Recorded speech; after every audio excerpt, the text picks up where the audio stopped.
오늘은 성경의 기초들에 관한 시리즈 말씀 제6과 기도에 관한 교리를 전하도록 하겠습니다. 다른 사람과 좋은 관계를 유지하기 위해서는 그 사람과 이야기를 하고 교제를 나눠야만 합니다.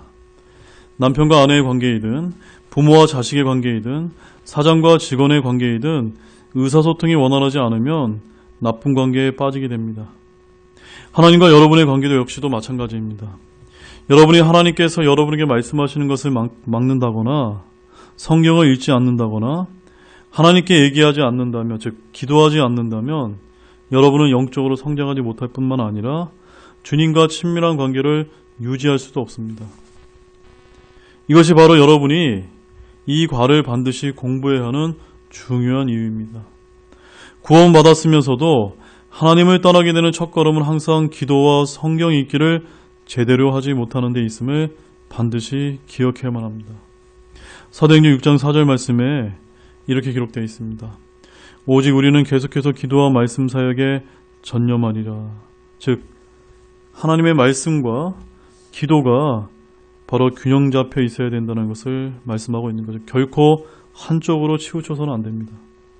자, 몇 가지 이제 기도에 관한 교리 말씀을 이제 살펴보도록 하겠습니다. 첫 번째, 기도는 오직 그리스도를 통해서만 할 수 있습니다. 라는 부분입니다. 디모데전서 2장 5절 말씀입니다. 한 하나님이 계시고 하나님과 사람들 사이에 한 중재자가 계시니 곧 사람이신 그리스도 예수님이시더라. 저와 여러분이 기도를 다 끝낼 때 예수 그리스도의 이름으로 기도합니다. 영어로는 in Jesus Christ로 붙이는 근본적인 이유가 바로 이 말씀 때문입니다. 하나님과 우리 사이에 중재자이신 예수 그리스도를 통해서 저희들과 기도하기 때문입니다. 그 다음 에베소 2장 18절 말씀에 너희가 믿음을 통해 은혜로 구원을 받았나니 그것은 너희 자신에게서 난 것이 아니요 하나님의 선물이니라 라고 말씀하고 있습니다. 이처럼 믿는 사람은 제사장이나 사제나 다른 성도나 목사나 죽은 사람을 통해 하나님께 기도하지 않습니다. 하나님께 하는 기도는 항상 주 예수 그리스도를 통해 이루어진다는 것입니다. 따라서 천주교에서 성도가 사제에게 어떤 자신의 죄를 고백하는 것은, 특히 고해 성사는 성경적이지 않다는 것을 여러분들이 기억해야만 됩니다. 두 번째는 기도에는 한 4가지 종류의 종류가 있습니다. 디모데전서 2장 1절에 잘 나타나 있는데요. 거기에 이렇게 기록되어 있습니다. 그러므로 내가 권면하노니 무엇보다 먼저 모든 사람을 위하여 간구와 기도와 중보와 감사를 드리되 라고 이렇게 말씀하고 있습니다. 자, 여기 기도의 4가지가 다 드러나는데요. 첫 번째로는 간구입니다. 이것은 다른 사람이나 자신을 위해 무엇인가를 구하는 것입니다. 그 다음에 두 번째로는 기도인데요. 이것은 일반적으로 하나님과 대화를 나누는 것입니다. 세 번째 중보는 다른 사람을 위해 기도하는 것입니다. 로마서 1장 9절과 히브리서 13장 18절, 사무엘기상 12장 23절, 데살로니가 후서 3장 1절 말씀을 참고하십시오. 제가 로마서 1장 9절만 읽어드리겠습니다. 내가 그분의 아들 복음 안에서 내 영으로 섬기는 하나님께서 내 증인이 되시거니와 내가 기도할 때에 언제나 너희에 관하여 끊임없이 말하여 라고 되어 있습니다. 바로 사도 바울은 성도들을 향해서 항상 중보기도 했다는 것입니다. 네 번째로는 감사기도입니다. 시편 100편 4절 말씀을 보십시오. 거기 이렇게 기록되어 있습니다. 감사와 더불어 그분의 문들에 들어가며 찬양과 더불어 그분의 뜰에 들어가서 그분께 감사하고 그분의 이름을 찬송하라 라고 되어 있습니다.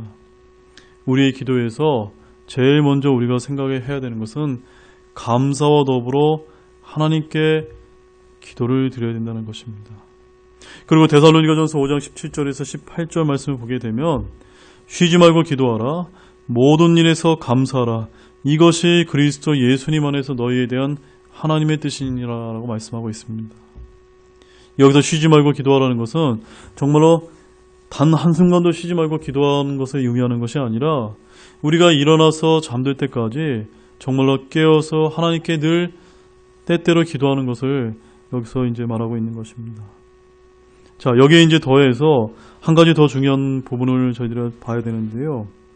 기도를 쉬는 것은 죄라는 것 역시도 우리가 알아야만 됩니다. 사무엘상 12장 23절에 이렇게 기록되어 있습니다. 너희를 위하여 기도하기를 쉼으로 내가 결단코 주께 죄를 짓지 아니하고 라고 되어 있습니다. 우리가 기도하는 것을 쉬는 것은 죄를 짓는 것이다 라는 것을 알아야만 됩니다. 자, 이제 세 번째로 하나님께서는 기도에 응답해 주십니다 라는 부분을 보겠습니다. 요한복음 14장 13절에서 14절 말씀입니다. 너희가 내 이름으로 무엇을 구하든지 내가 그것을 행하리니 이것은 아버지께서 아들 안에서 영광을 받게 하려 함이라. 너희가 내 이름으로 무엇인지 구하면 내가 그것을 행하리라.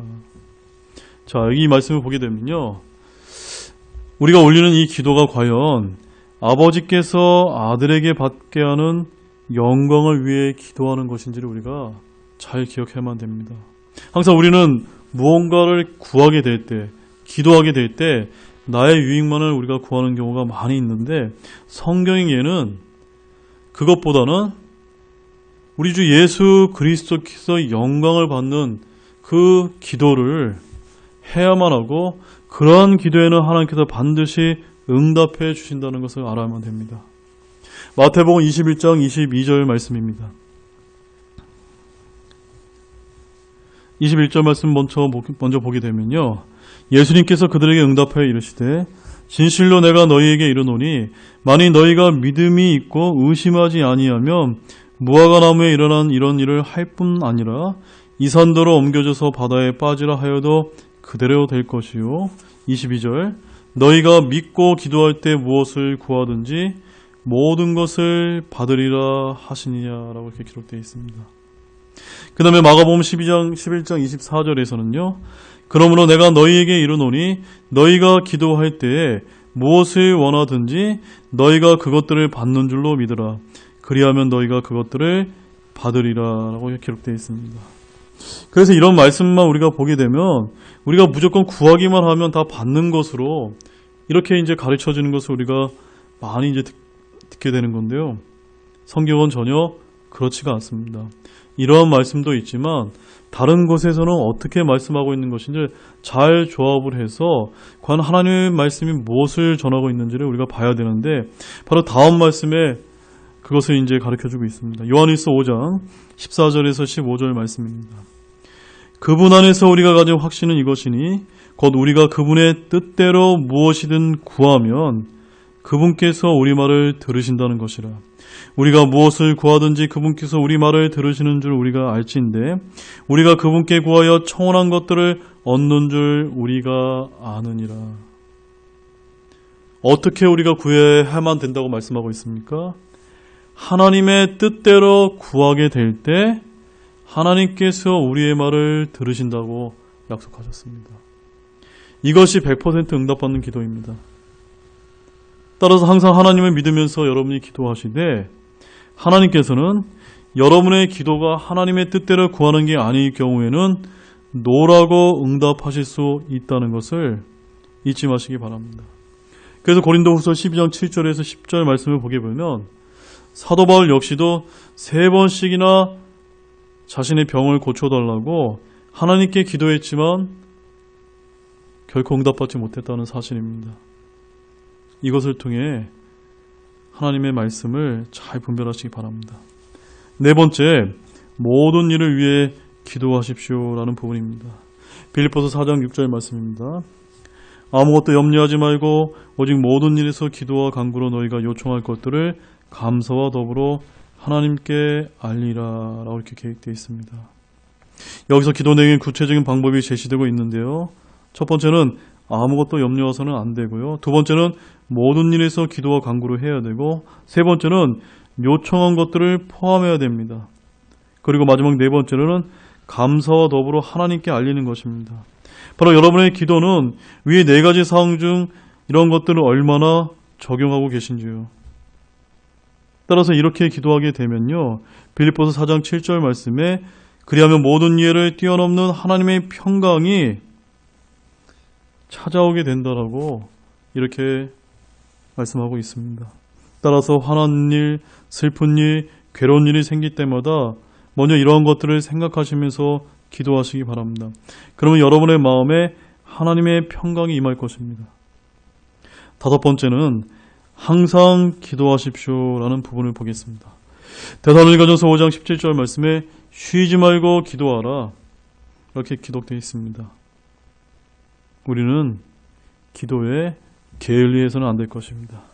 누가복음 18장 1절 말씀에서는 사람들이 항상 기도하고 낙심하지 말아야 할 것을 보여주시려고 그분께서 그들에게 비유를 말씀하여 라고 이렇게 전하고 있습니다. 여섯 번째로 어디서든 기도하십시오라는 부분입니다. 디모데전서 2장 8절입니다. 그러므로 나는 모든 곳에서 남자들이 진노하거나 의심하지 않고 거룩한 손을 들어 기도하기를 원하노라. 여기서 모든 곳에서는요, 영어로는 everywhere인데요. 이 말은 장소를 불문하고 기도하라고 하는 의미입니다. 어떤 특정 장소에서만 기도함을 의미하지 않습니다.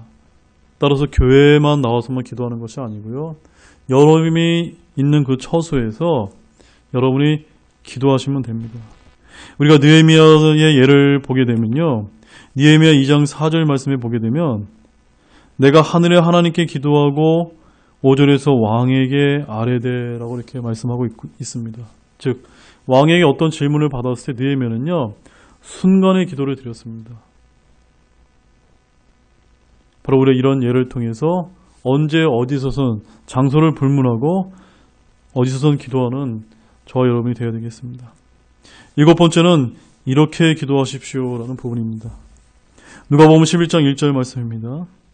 그분께서 어떤 곳에서 기도하다가 마치심에 그분의 제자들 중에 하나가 그분께 이르되 주여 요한이 자기 제자들에게 가르쳐 준 것 같이 우리에게도 기도하는 것을 가르쳐 주소서 하니라고 말씀하고 있습니다. 그래서 여러분은 한 네 가지 단계로 이제 기도하는 것을 제가 알려드리겠습니다. 먼저는 친구에게 말하듯이 또는 아버지에게 말하듯이 하나님께 말씀하시기 바랍니다. 출애굽기 33장 11절 말씀에서는 주께서는 마치 사람이 자기 친구와 이야기하듯 모세와 얼굴을 마주 대하여 말씀하시니라라고 말씀하신 것처럼 친구에게 말하듯이 기도하시기 바랍니다. 또한 갈라디아서 4장 6절 말씀에서는 너희가 아들이므로 하나님께서 자신의 아들의 영을 너희 마음속에 보내사 아바 아버지 하고 부르짖게 하셨느니라 라고 말씀처럼 아버지께 말씀드리는 것처럼 하나님께 말하셔야만 됩니다. 그 다음에 두 번째 단계로는요. 주님께서는 여러분의 마음을 아시고 여러분이 기도하기 전에 여러분의 필요를 아신다는 것입니다. 따라서 바르게 말했나라고 하는 이런 걱정을 하지 마시기 바랍니다.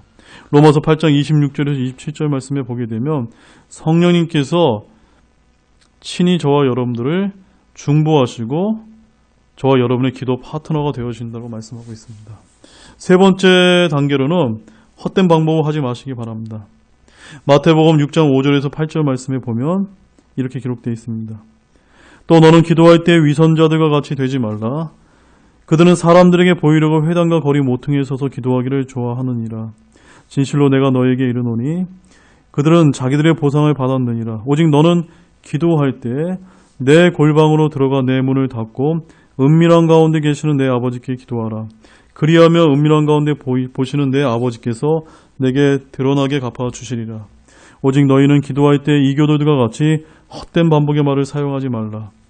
그들은 자기들이 말을 많이 하여야 아버지께 들으실 줄로 생각하느니라. 그러므로 너희는 그들과 같이 되지 말라. 너희가 너희 아버지께 구하기 전에 그분께서 너희에게 필요한 것들을 아시느니라. 여기 마태복음 6장 5절에서 8절 말씀에 오늘날 우리가 기도할 때 잘못 기도하는 그런 아주 좋은 예시를 여기서 이제 설명을 해주고 계십니다. 여러분이 기도하실 때는 꼭 여러분의 처소에서 골방을 만들어서 하나님께 기도하는 그런 습관을 가지시기 바랍니다. 그리고 굳이 오랫동안 기도하지 않으셔도 됩니다. 헛된 반복의 말보다 마음에서 우러나는 그런 기도를 하나님께 올리시기 바랍니다. 그리고 네 번째 단계로는 기도하는 자세가 성경에 이제 여러 가지로 이제 표현이 되고 있는데요. 무릎을 꿇고 기도하시고, 또 머리를 숙여서 기도하시고, 앉아서 기도하시고, 얼굴을 대고 엎드려서 기도하는 이런 여러 가지 예들이 이제 성경에 나와 있는데, 저 같은 경우는 주로 교회에서 무릎을 꿇고 기도하는 그런 모습을 많이 취하고 있습니다. 여러분은 어떻게 기도하고 계십니까? 여러분이 좋은 경건한 자세를 취해서 하나님께 기도하는 습관을 가지시기 바랍니다. 이제 8번째로 기도를 방해하는 것들에 대해서 한번 살펴보도록 하겠습니다. 기도를 방해하는 것은요, 여러분이 구하지 않기 때문이라는 것입니다. 야고보서 4장 2절 말씀에 너희가 욕심을 내도 갖지 못하고 죽여서 갖고자 해도 얻지 못하나니 너희가 다투고 싸워도 갖지 못하면 너희가 구하지 아니하기 때문이요 라고 말씀합니다. 그러니까 여러분이 구하지 않기 때문에, 기도하지 않기 때문에 기도 응답이 되지 않는 것입니다. 그리고 이기적인 동기로 구할 때 또 기도의 응답이 안 됩니다. 야고보서 4장 3절 말씀에 너희가 구하여도 받지 못하면 그것을 너희의 정욕에 쓰려고 잘못 구하기 때문이라고 말씀합니다. 여러분의 욕심과 정욕 때문에 잘못 구하기 때문에 기도 응답이 되지 않는 것입니다. 예를 들어서 여러분이 로또 복권을 샀다고 생각해 보십시오. 그 기도에 하나님께서 응답을 해주실까요? 결코 그럴 수 없는 것입니다. 그 다음으로 믿음이 없이 구할 때 기도 응답이 잘 되지 않습니다. 야고보서 1장 5절에서 7절 말씀을 보십시오. 너희 중에 어떤 사람이 지혜가 부족하거든 모든 사람에게 너그러이 주시고 꾸짖지 아니하시는 하나님께 구하라. 그리하면 그것을 그에게 주시리라. 그러나 그는 믿음으로 구하고 조금도 흔들리지 말지니라. 흔들리는 자는 마치 바람에 밀려 요동하는 바다 물결 같나니 그 사람은 자기가 무엇을 주께 받은 줄로 생각하지 말라. 믿음으로 구하고 조금도 흔들리지 말아야 된다는 것입니다. 그 다음에는 자백하지 않은 죄가 있는지 기도를 드리기 전에 한번 생각해 봐야만 됩니다. 이사야서 59장 2절 말씀에 오직 너희 불법들이 너희와 너희 하나님 사이를 갈라놓았고 너희 죄들이 그분의 얼굴을 너희에게 숨겼으므로 그분께서 듣지 아니하시니라. 즉 하나님과 우리 사이에 멀어진 것은 바로 죄입니다. 불법입니다. 그 죄가 있다면 주님께서는 듣지 않는다라고 말씀합니다. 시편 66편 18편에서도 내가 마음속으로 불법에 관심을 두면 주께서 내 말을 듣지 아니하시리라라고 말씀하고 있고 잠언 28장 9절에서도 사람이 자기 귀를 돌려 율법을 듣지 아니하면 그의 기도조차 가증한 것이 되리로다라고 말씀합니다. 이처럼 우리 안에 죄가 있거나 불법이 있다면 그것부터 먼저 처리하시고 회개하는 가운데 기도하시기 바랍니다. 결론입니다. 기도는 하나님께서 믿는 사람들에게 주신 엄청난 특권입니다. 우리를 창조하시고 구원하신 하나님과 대화를 나눈다는 것은 정말로 큰 축복이 아닐 수가 없습니다. 그러나 불행하게도 너무나도 적은 수의 하나님의 백성들만이 날마다 주님께 기도한다는 것입니다. 만약 여러분이 영적으로 성장하고 하나님께서 주신 축복들을 누리고자 한다면 여러분은 반드시 자주 기도해야 합니다. 믿는 사람이 하나님과 시간을 보내는 것은 놀라운 축복일 뿐만 아니라 엄청난 무기이기도 합니다. 이번 과에서 기도에 대한 내용 중 극히 일부분만을 다뤘습니다. 여러분이 실제로 매일 기도할 때 기도에 대한 더 많은 것들을 배우게 될 것입니다. 이것으로 제6과 기도에 관한 교리를 마치고 다음 시간에는 제7과 교회에 관한 교리를 다루도록 하겠습니다.